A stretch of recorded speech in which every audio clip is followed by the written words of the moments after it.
महासंत के चरणों वंदन हो। मेरा अंतिम मरण समाधि तेरे दर पर हो। ज्ञान दिया है, दिया दिया है, कुछ भी लिया नहीं। मेरे सुख में, मेरे हित में क्या कुछ किया नहीं। पर हित कर तुम भूल गए हो, तुम्हें याद करे हो। मेरा अंतिम मरण समाधि तेरे दर पर हो। तेरी छत्र छाया भगवन मेरे सिर पर हो। मेरा अंतिम मरण समाधि तेरे दर पर हो। तेरे दर पर हो।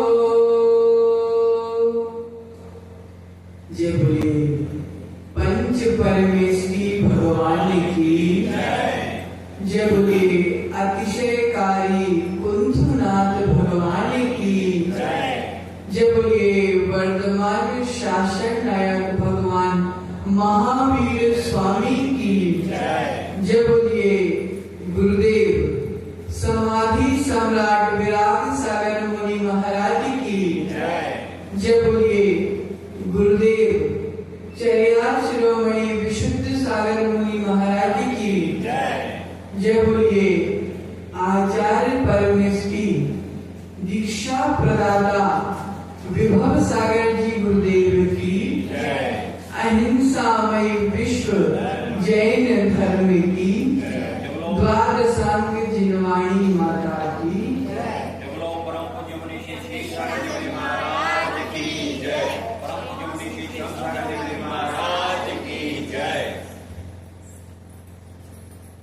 प्रिय आत्मा।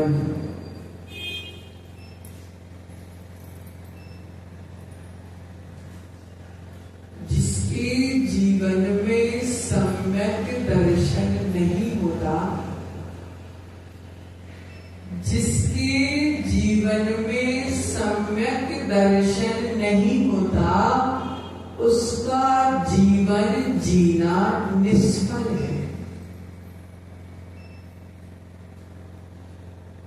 अर्थात जीवन जीने की महत्ता नहीं है, सम्यक दर्शन के साथ जीवन जीने की महानता। प्रियमन सम्यक दर्शन का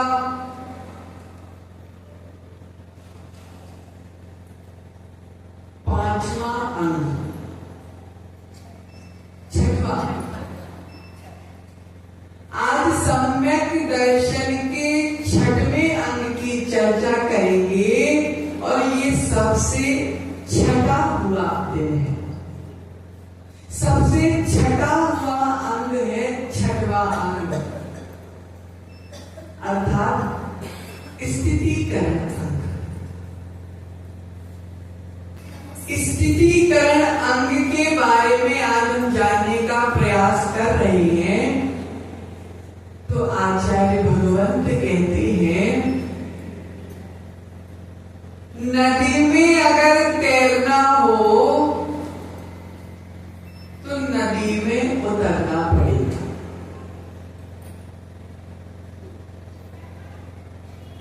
नदी में अगर तैरना हो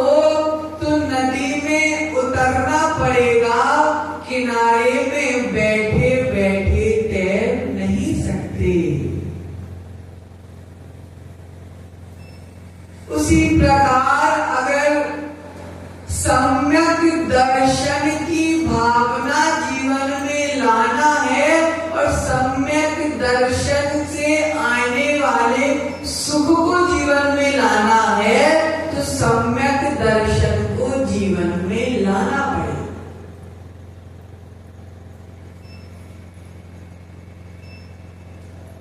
मानव का मन चंचल होता है, मानव का मन अस्थिर होता है, सांसारिक उलझनों के कारण मन भटक जाता है, क्योंकि अनादि के संस्कार जीव में बैठे रहते हैं और सांसारिक जीवन के संस्कार व्यक्ति के जीवन में, व्यक्ति के मन में बैठे रहते हैं। इसके कारण व्यक्ति भटक जाता है। व्यक्ति कर्मों के कारण, संस्कार, पूर्व के संस्कार के कारण भटक जाता है। उस भटके हुए जीवन को सन्मार्ग में लगाकर, उस व्यक्ति के जीवन को सन्मार्ग में लगाकर उस व्यक्ति के भटकाव को रोकने का नाम स्थितीकरण अंग है। चंचल मन को स्वरूप में स्थिर करना स्थितीकरण अंग है।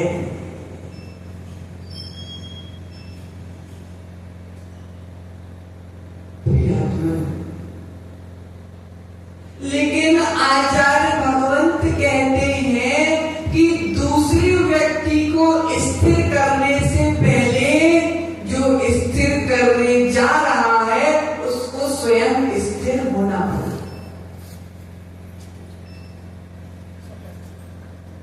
अगर दूसरे को मार्ग में लगाना है तो पहले स्वयं को मार्ग में लगाना पड़ेगा।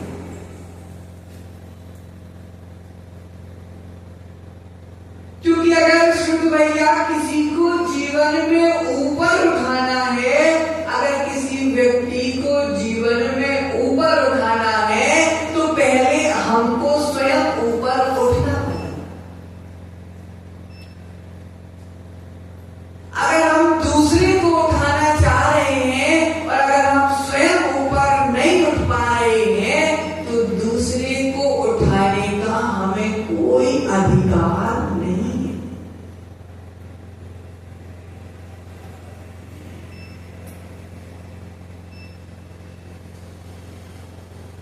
तपता हुआ सोना, सुनार सोने को तपाता है और तपाकर अलग अलग आकार में सोने को लाता है, लेकिन आकार में लाने से पहले उसको तपाता है। क्योंकि सोने को जितना तपाया जाता है सोना उतना शुद्ध होगा।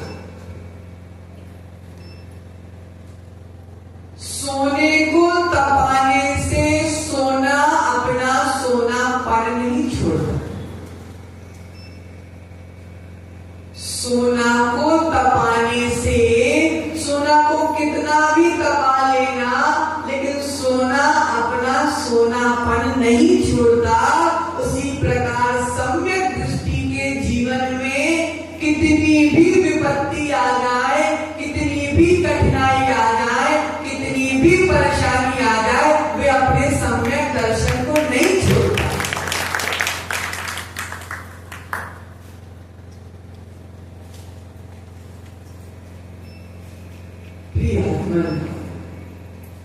इसलिए सम्यक दृष्टि जीव पहले स्वयं को स्थिर करता है, फिर दूसरे को स्थिर करता है। क्योंकि सम्यक दृष्टि जीव दूसरे के गुण देखा करता है। पहली चीज तो उसको अवगुण दिखते ही नहीं, लेकिन दूसरी बात, अगर दूसरे के अवगुण दिख गए तो उस अवगुण का ढिंढोरा नहीं पीटता, उस अवगुण को, उस व्यक्ति को समझाकर उसको पुनः गुणों में स्थिर करने का नाम स्थितीकरण है।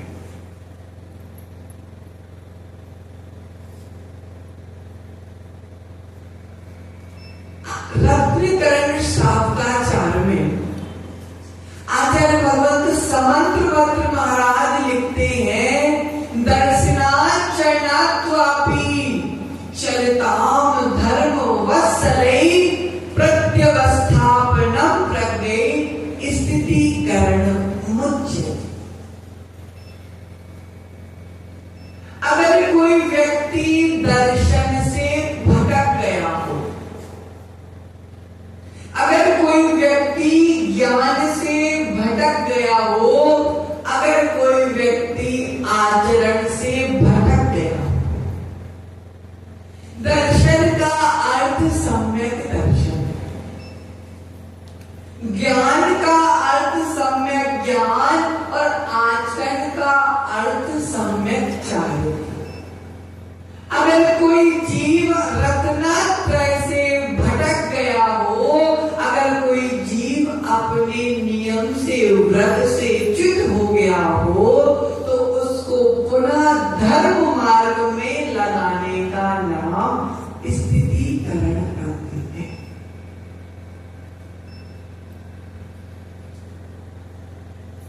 लेकिन आज पंचम काल की स्थिति तो कुछ और ही चल रही है।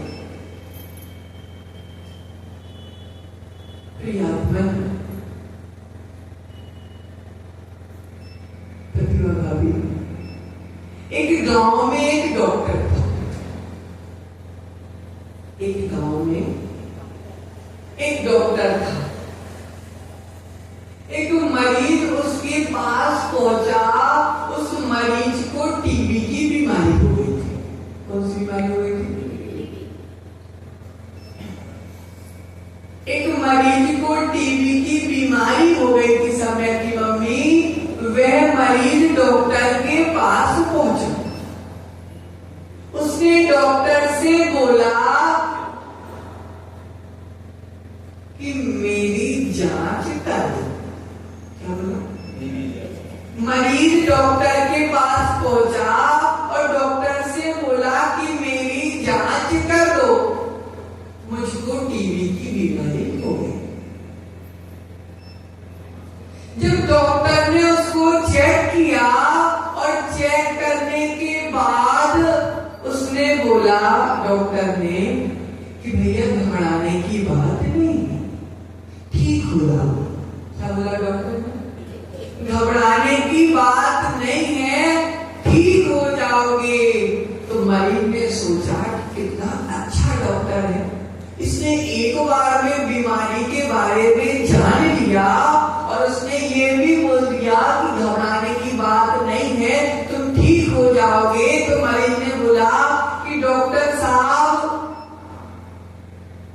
आप तो बहुत बड़े डॉक्टर, आपने तो मेरी बीमारी ठीक होने के बारे में भी एक बार में बता दिया। तो डॉक्टर ने बोला, भैया कैसे नहीं बताता, मैं स्वयं 20 साल से इस बीमारी से गुजर रहा हूं। डॉक्टर ने क्या बोला? मैं स्वयं 20 साल से इस बीमारी से गुजर रहा हूं, तो मैं इस बीमारी को कैसे नहीं पहचानता। प्रियात्मा, यही स्थिति है। स्वयं भोगों में लिप्त हैं, स्वयं पापों में लिप्त हैं, स्वयं सांसारिक सुख को सच्चा सुख मान रहे हैं और दूसरे मोक्ष मार्ग से अगर इतनी सी गलती हो जाए तो उसका बाजा लेकर सारे गांव में बजा रहे हैं। ऐसे बाजा बजाने वाले ही सच्चे मिथ्या दृष्टि हैं।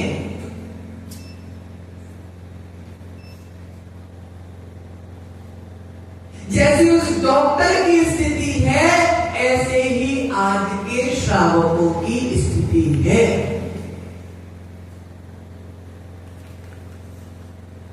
प्रियात्मा, सर्वप्रथम स्वयं का रोग मिटाना है, फिर दूसरे का रोग मिटाना है। जब तक जीव स्वयं का रोग नहीं मिटाता, जब तक वह दूसरे का रोग कैसे मिटा सकता है?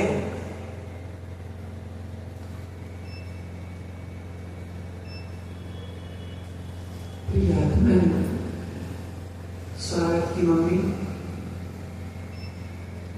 अगर हम किसी जीव को सहारा ना दे पाए, अगर हम किसी जीव को सहारा ना दे पाए, तो हमें उसको नीचे गिराने का अधिकार नहीं है। अगर हम किसी का हाथ पकड़कर उसको ऊपर ना चढ़ा पाए, तो उसको धक्का देने का अधिकार हमको नहीं है। इसलिए अगर हम किसी जीव को मोक्ष मार्ग पर ना लगा पाए, तो जीव जो मोक्ष मार्ग में लगे हुए हैं, उनको धक्का देने का अधिकार हमको नहीं है। उनको अगर संभाल पाए तो ठीक है, लेकिन अगर नहीं संभाल पा रहे हैं, तो धक्का देने की हमको जरूरत नहीं है।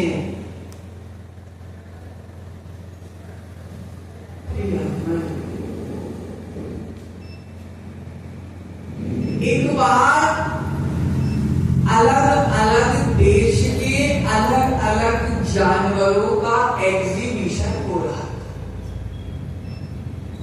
एक बार अलग अलग देश के अलग अलग जानवरों का एग्जीबिशन हो रहा था। तो उस एग्जीबिशन में अलग अलग देश के लोग अलग अलग अपने जानवर को लेके आए थे और सब अपने अपने जानवरों की खासियत बता रहे थे कि हमारे देश में ऐसे जानवर होते, हमारे देश में ऐसे जानवर होते, हमारे देश में ऐसे जानवर होते। उसी श्रृंखला में एक भारत का भी मंच लगा था। एक भारत का भी मंच लगा था और भारत वालों ने बहुत सारे मेंढक को लेके आए थे। बहुत सारे मेंढक केकड़ों को लेके आए थे। अब सब अपने अपने जानवरों की तारीफ बता रहे थे। तो भारत वाले अपने केकड़ों की तारीफ बताते हैं, तो ये बता रहे थे कि ये दो केकड़े हैं। अगर ये एक ऊपर चढ़ने का प्रयास करता है, तो दूसरा इसकी टांग पकड़ के खींच लेगा।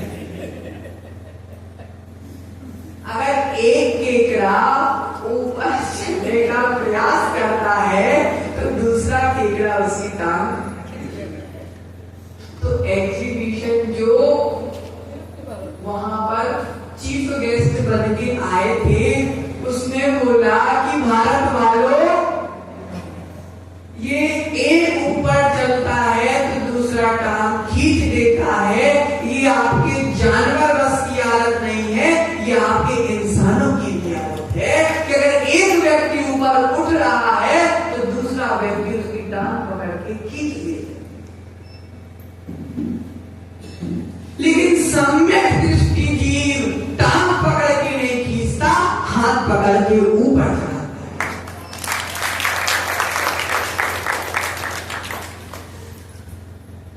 चढ़ाता है। सामने वाला व्यक्ति गिर रहा है, गिरने दो, हमको क्या मतलब। जिस व्यक्ति के अंदर ऐसी सोच आ जाती है, वह सच्चा मिथ्या दृष्टि जीव है। सामने वाला गिर रहा है, गिरने दो, हमको क्या मतलब। सामने वाला व्यक्ति गिर रहा है महेंद्र जी, हमको क्या मतलब।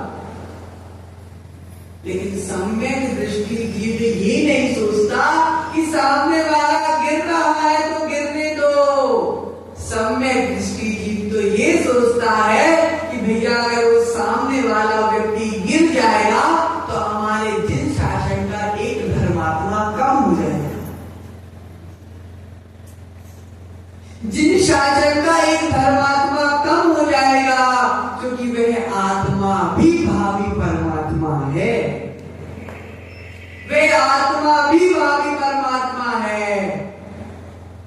अगर उसको मार्गदर्शन मिल जाए तो वह आत्मा भी परमात्मा बन सकती है। इसलिए व्यक्ति को गिरने नहीं देना है। सम्यक दृष्टि का कर्तव्य होता है कि व्यक्ति को गिरने नहीं देना है, व्यक्ति को संभालना। धर्म के मार्ग से भटक गया हो तो धर्म के मार्ग से भटक गया हो तो उसको पुनः धर्म में लगाना है, ना कि धर्म से बाहर करना है।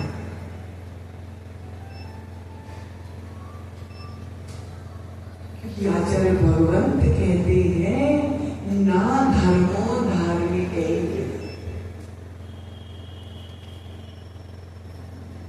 हमने आचार्य भगवंत विद्यासागर जी के मुख से इस पंक्ति के ऊपर पूरा प्रवचन सुना है।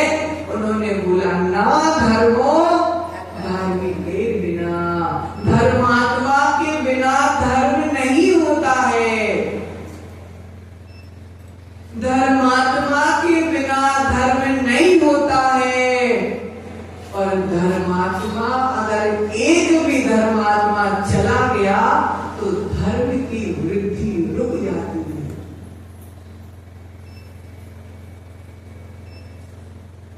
प्रियात्मन भक्त होते हैं तभी तो भगवान होते हैं। भक्त ही भगवान को भगवान बनाते हैं, क्योंकि भगवान स्वयं को भगवान नहीं बनाते। भगवान स्वयं को भगवान नहीं बनाते। वे तो एक बार भगवान बन गए तो गए, सिद्धशिला पर बैठ गए, उनको कोई मतलब नहीं।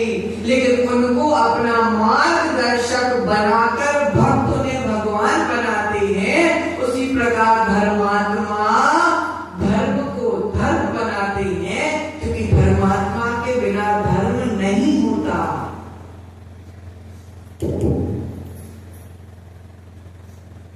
आचार्य भगवंत कहते हैं, आचार्य भगवंत कहते हैं कि धर्मात्मा की रक्षा करना धर्म की रक्षा करना है। धर्मात्मा की रक्षा करना जिन शासन की रक्षा करना है। और धर्मात्मा की रक्षा करना, धर्मात्मा की रक्षा करना, ध्यान रखना, धर्मात्मा की रक्षा करना संपूर्ण सभ्यता की और संपूर्ण संस्कृति की रक्षा करना है। क्योंकि धर्मात्मा रहेंगे तो धर्म आगे तक चलेगा, और धर्मात्मा नहीं रहेंगे तो धर्म धीरे धीरे धीरे धीरे खत्म हो जाए। आज जो धर्म इतने आगे बढ़ गया है, सुन भैया, उसका एक ही कारण है कि हमारे पूर्वजों ने संतान की उत्पत्ति एक नहीं कही, कम से कम 10-10 संतान की उत्पत्ति। उन्होंने 10-10 संतान दिए, 10-10 धर्मात्मा दिए, और वे धर्मात्मा के कारण आज हमारा धर्म टिका हुआ है। लेकिन आज जो एक संतान की सोच में अटक गए हैं, ध्यान रखना, धर्म अगर इन संतान की कमी से खत्म होता है तो उस धर्म के नाश करने में तुम्हारा हाथ है।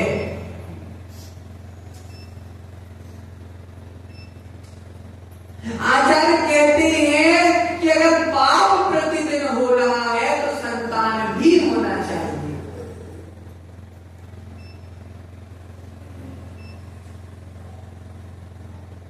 महेंद्र भैया, एक खेत है, एक खेत है, उस खेत में 4 बोरी बीज लगाए गए। कितनी बोरी? 4 बोरी। एक खेत में 4 बोरी दाने डाले गए, 4 बोरी बीज लगाए गए, खूब पानी दिया गया, खूब सेवा की गई, और अगर उस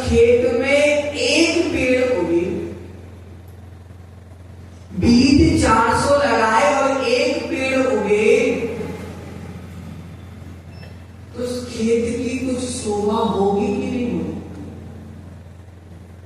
400 वृक्ष की आस लेकर 400 बीज लगाए, खूब पानी दिया, खूब खाद दी, और पेड़ अगर एक हो गए तो गए 390 बीज बर्बाद गए। 390 बीज बर्बाद गए।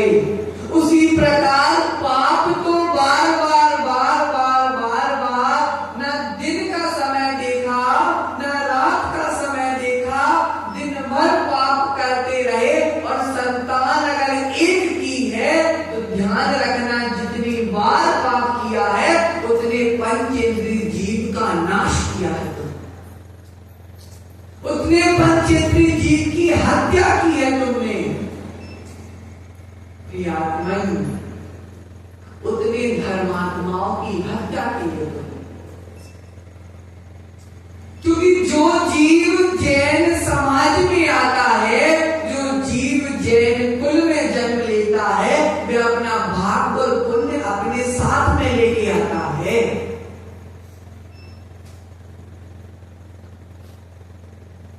और जो अपना भाग्य और पुण्य साथ में लेकर आता है, निमित्त से पिता हो तुम, निमित्त से माता है वो, लेकिन भाग्य और पुण्य साथ में लेके आया है। तुम अलग हो, तुम्हारी संतान अलग है, दोनों की आत्मा अलग है, दोनों बनने वाले भावी परमात्मा है। तुमने बच्चे को जन्म नहीं दिया तो तुमने भावी परमात्मा की हत्या कर दी। भावी परमात्मा की हत्या कर दी। ये एक संतान धर्म को कब तक खींच पाएंगे? जिस समाज में मारना काटना सिखाया जाता है, जिस समाज में काटो मारो तलवार चलाना सिखाई जाती है, जिस समाज में हिंसा सिखाई जाती है, उनकी 10-10 बच्चे हो रहे। और जिस समाज में जियो और जीनो तो सिखाई जाती है, उस समाज में एक बच्चा हो, एक संतान हो रही। भविष्य तो देखो, भविष्य को तो देखो, मारने काटने वाले इतने हो जाएंगे और बचाने वाले इतने हो जाएंगे, तो जीत किसकी होगी? जीत किसकी होगी? आचार्य भगवंत कह रहे हैं कि ना धर्मो धार्मिक, धर्मात्मा के बिना धर्म नहीं हो। जिसने अपने मन को सुधार लिया वे ही दूसरे को सुधारने जाए। प्रियात्मन, स्थितिकरण यही कहता है, स्थितिकरण यही कहता है कि किसी जीव को धुतकारना नहीं है। किसी जीव को धुतकारना नहीं है। जो जीव मार्ग से भटक गया है उसको भगाना नहीं है, उसको धुतकारना नहीं है, उसको तो पुचकार के संभाल कर पुनः धर्म में लगाना। जो मार्ग से भटक गया है उसको लात नहीं मारना है, उसको तो हाथ जोड़कर समझाकर पुनः मार्ग में लगाने का नाम स्थितिकरण है। प्रियात्मन,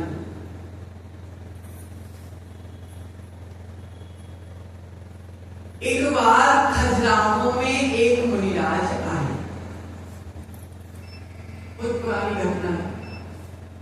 एक बार खजुराहो में, खजुराहो का नाम सुना? शांतिनाथ भगवान का अतिशय क्षेत्र। तो खजुराहो में एक मुनिराज आए, तो श्रावक मुनिराज को लेने गए। मुनिराज को लेने गए, मुनिराज अन्य संघ के थे, तो श्रावक इतने लेने नहीं गए, 2 श्रावक लेने पहुंचे, क्योंकि अन्य संघ थे।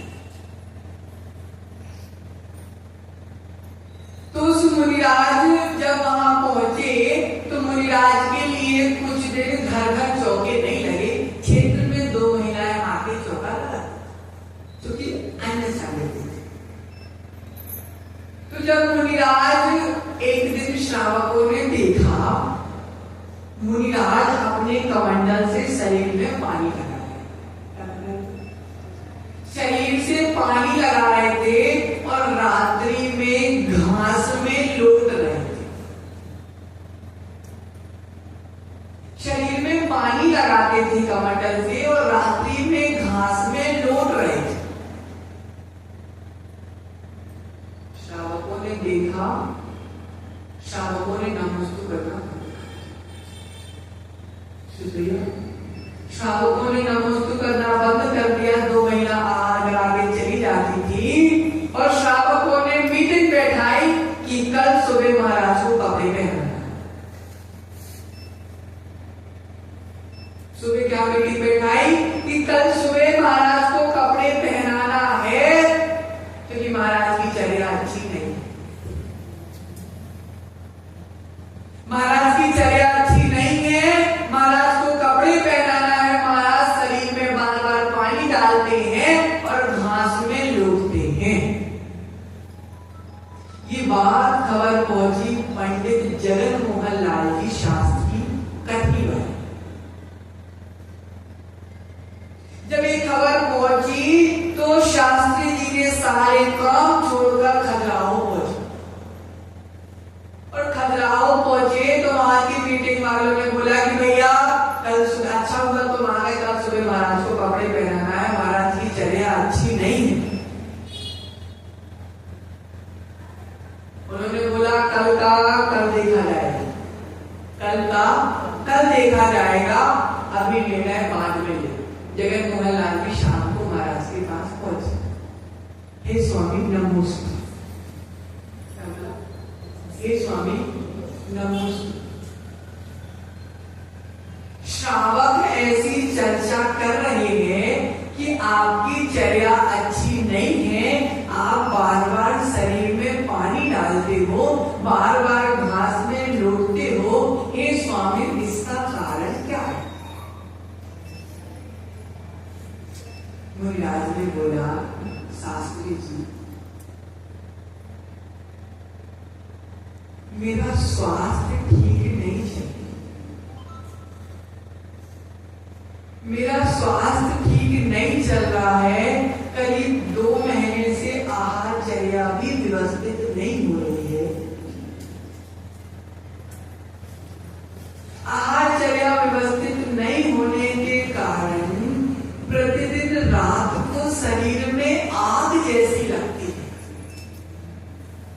शरीर का तापमान बढ़ जाता है, शरीर में दाह पड़ने लगती है, इसलिए कमंडल का पानी लगा लेता। किसी श्रावक ने औषधि का नहीं पूछा, कोई औषधि नहीं चल रही है, शरीर की स्थिति अच्छी नहीं है, शरीर में ताप बढ़ती है तो शरीर घास में लौटने का मन करता है कि कहीं से तो शीतलता शरीर को प्राप्त हो जाए। महाराज के आंख से आंसू बह गए। प्रियात्मन, श्रावक ने औषधि का नहीं पूछा, श्रावक ने आहार चर्या का नहीं पूछा, श्रावक ने व्यवस्था का नहीं पूछा, श्रावक ने स्वास्थ्य का नहीं पूछा, श्रावक ने कपड़े पहने हमें कैसे, श्रावक ने कपड़े पहनाने का सोच लिया। दीक्षा गुरु ने दी है, कपड़े गुरु ने उतरवाए हैं, तो श्रावक को कपड़े पहनाने का क्या अधिकार? अगर गुरु जिंदा है, गुरु सामने विराजमान है, तो ये निर्णय गुरु का होना चाहिए, ना कि श्रावक का होना चाहिए। शास्त्री जी ने तुरंत वैद्यों को बुलवाया, बहुत सारे वैद्य आए, उन्होंने मुनिराज की जांच की, मुनिराज को औषधि दी। शास्त्री जी ने स्वयं कुछ दिन वहां रुककर मुनिराज के आहार कराए और जब मुनिराज स्वस्थ हो गए तो तो उन्हीं मुनिराज ने जिन शासन की प्रभावना सारी है। अगर उस दिन शास्त्री जी स्थिति को ना समझ के कपड़े पहना देते तो समाज के द्वारा दिगंबर संत की हत्या हो जाती, उस दिगंबर संत का मार्ग टूट जाता, उस दिगंबर संत को मोक्ष मार्ग से हटा दिया जाता। प्रियात्मन, सम्यक दृष्टि जीव मोक्ष मार्ग से हटाया नहीं करता है, मोक्ष मार्ग में लगाया करता है।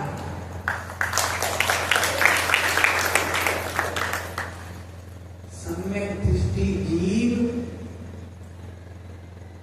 वृक्ष का अगर एक फल सड़ जाए चुटवैया तो उस फल को निकालकर फेंक दिया। अगर किसी वृक्ष का एक फल सड़ जाए रूपाली भाभी तो उस फल को निकाल कर रख दिया जाता है, वृक्ष को काटा नहीं जाता। वृक्ष काटा नहीं जाता। उसी प्रकार अगर किसी साधु में दोष आ गया है तो उस दोष को निकालकर अलग किया जाता, साधु को मार्ग से हटाया नहीं जाता है।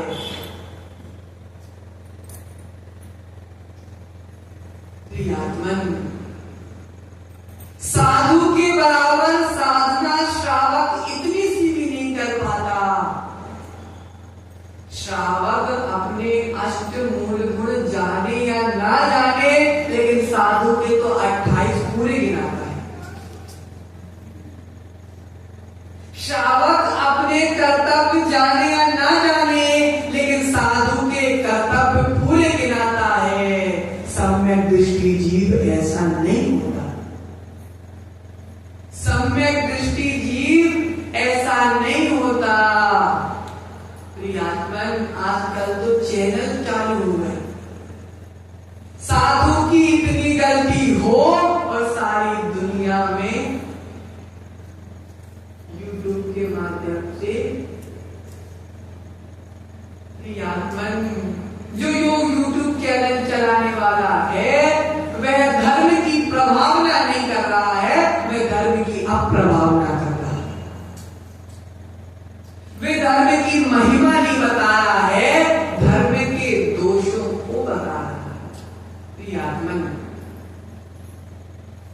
मोक्ष मार्ग में चलना, बहुत ध्यान से समझना, ऊपर देखो, मोक्ष मार्ग में चलना, अगर मोक्ष मार्ग में चलने वाले से कोई गलती हो जाए तो वह गलती उस मोक्ष मार्ग पर चलने वाले की। अगर किसी मोक्ष मार्ग पर कोई साधु चल रहा है और अगर उस साधु से कुछ गलती हो जाए तो वह गलती साधु की, ना कि मोक्ष मार्ग की।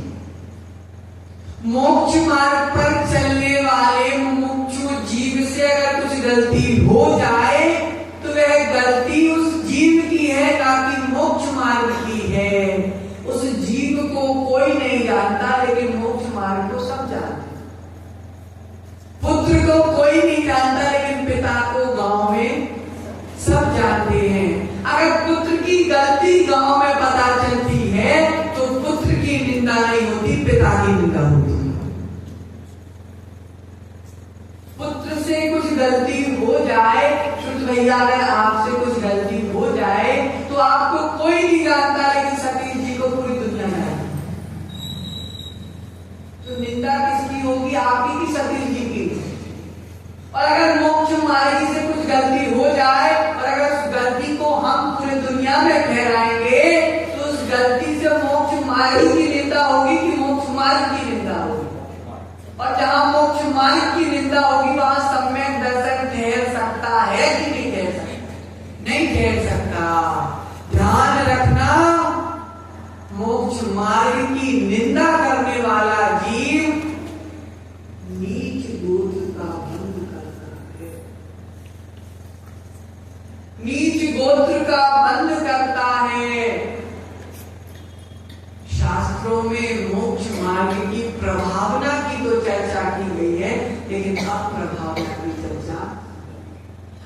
जानकारी के नाम पर मोक्ष मार्ग की निंदा हो रही है, तो ऐसी जानकारी हमको नहीं चाहिए। तो ये चैनल मात्र जैन समाज के व्यक्ति नहीं देखते, चैनल जैन समाज के व्यक्ति नहीं देखते, पूरी दुनिया के हर समाज के व्यक्ति देखते हैं। जैसे बिल्ली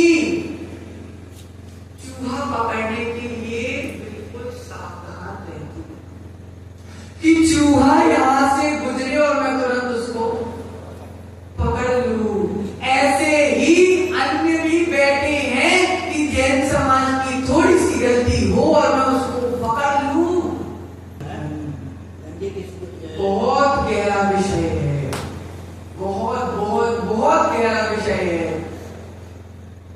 जैसे कुआं को खोदा जाए और गहरा खोदा जाए और गहरा खोदा जाए और गहरा खोदा जाए, कुआं जितना गहरा खोदा जाता है उतना पानी निकलते जाता है। उसी प्रकार जिनवाणी को जितना खोदा जाए, जितना खोदा जाए, उतना अरिहंत की वाणी रूपी पानी निकलता जाता है।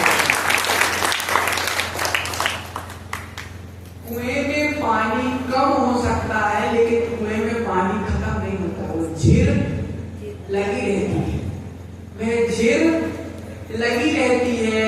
इसलिए ज्ञान अगर है तो ज्ञान देने से ज्ञान खत्म नहीं होता है, ऊपर से झील लगी रहती है।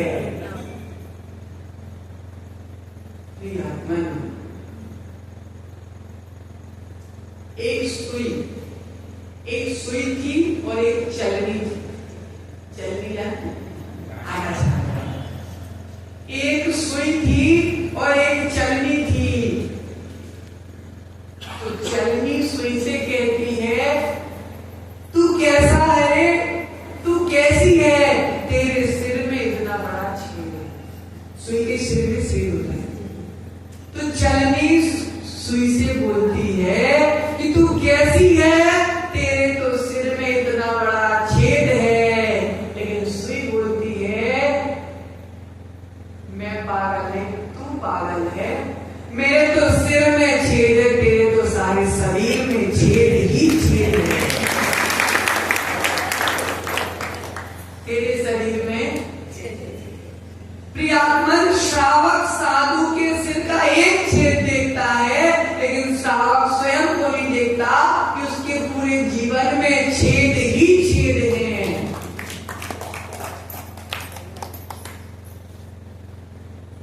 इसलिए स्थितिकरण में यही कहता है कि स्थिति को समझो, स्थिति को समझो, क्योंकि हम भी इंसान हैं, वो भी इंसान, वो भी पंचम काल में जन्मे हैं और हम भी पंचम काल में। हीन सेनन के साथ हम भी जन्मे हैं और हीन सेनन के साथ वो भी जन्मे हैं। अगर हम विपत्ति में भटक सकते हैं तो कर्मों का उदय ने भगवान को नहीं छोड़ा। शुद्ध भैया आधी रात को 6 महीने रोटी खाने नहीं मिली, जब कर्मों के उदय ने चतुर्थ काल के उच्च सहनन वाले को भी नहीं छोड़ा। कर्मों ने जब भगवान को नहीं छोड़ा तो हम तो पंचम काल के हैं। मन में ये होना चाहिए, इस पंचम काल में हीन सहनन के साथ में जहां एक दिन बीबी से दूर नहीं रहा जाता, वे मुनिराज ने सारे परिवार का त्याग कर दिया। एक दिन भोग ना मिले तो शरीर में तड़पन हो जाती है, उस साधु ने सारे परिवार का भोगों का त्याग कर दिया। जहां 10 टाइम खाने के बाद भी पेट रोटी मांगता है, उस समय साधु एक टाइम खा रहा है, 32 अंतराय 46-200 को हटा के खा रहा है। ठंडी में 10 स्वेटर पहनने के बाद ठंडी नहीं जाती, ऐसे समय में साधु नग्न रूप में हमारे बीच में घूम रहा जहाँ गर्मी में 10-10 एसी के बाद भी गर्मी नहीं जा रही, वहाँ साधु धूप में बैठा है, धूप में रोड में विहार कर रहा है। जहाँ डामर की रोड नीचे से तपती है, ऊपर से सूरज सिर में तपता है, उसके बीच में 40-40 डिग्री में साधु विहार कर रहा है। देखना है तो ये सब देखो ना, दोष ही क्यों देखते हो? सम्यक दृष्टि जीव ये सब देखता है, दोषों को नहीं देखता। प्रियतम, ये अंग यही कहता है कि सबसे पहले स्थिति को समझो, स्थिति को समझो और साधु और धर्मात्मा को संभालो। धक्का नहीं देना, धक्का नहीं देना, संभालना है। इसलिए स्थिति को समझो, धर्म को, धर्मात्मा को संभालो। इसी में हमारे सम्यक दर्शन की सुरक्षा है और इसी में हमारे जैन धर्म की सुरक्षा है। इसी मंगल भावना के साथ जय बोली परम पूजनीय आचार्य भगवंत विभव सागर मुनि महाराज की, अहिंसा में विश्व जैन धर्म की, 2.5 दीप में विराजमान 3,9 करोड़ महामुनि राजों की। परम पूज्य श्री श्याम सागर जी महाराज